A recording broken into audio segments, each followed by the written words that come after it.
మహేష్ గారు సామేల్ గారు మీకు అవకాశం ఇస్తాను ఖచ్చితంగా. మహేష్ గారు, నిన్న కేటీఆర్ కొన్ని కామెంట్స్ చేశారు కాంగ్రెస్ మీద. 60 ఏళ్లు పరిపాలించింది కాంగ్రెస్, తెలంగాణకు ఏమీ చేయలేదు.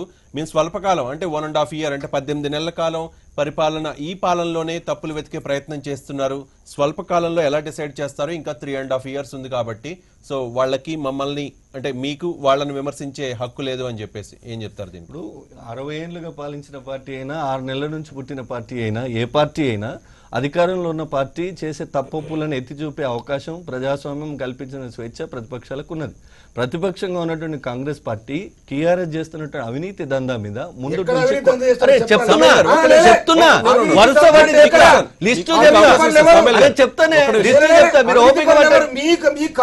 దొంగలంటే భుజాలు ఎందుకు అనుకుంటున్నారు మీరు? గుమ్మడికాయలు దొంగ ఎవరంటే భుజాలు అనుకుంటున్నారు మీరు? అరే అదే చెప్తా. ఇదే వరంగల్ జిల్లాలో తిమ్మాపూర్ మండలంలో జక్కులొద్ది భూములను ఉన్నాయి. 200 ఎకరాల భూములను కబ్జా చేసుకునే అధికార పార్టీ ఎమ్మెల్యేలు. మీకు దమ్ముంటే సిబిఐ ఎంక్వైరీ చేయండి, బయటపడతాయి. ఒకటి. రెండోది, పేద పిల్లలకి ఇచ్చిన పర్సెంటేజ్ల విషయం, ఫీజుల రియంబర్స్మెంట్ విషయంలో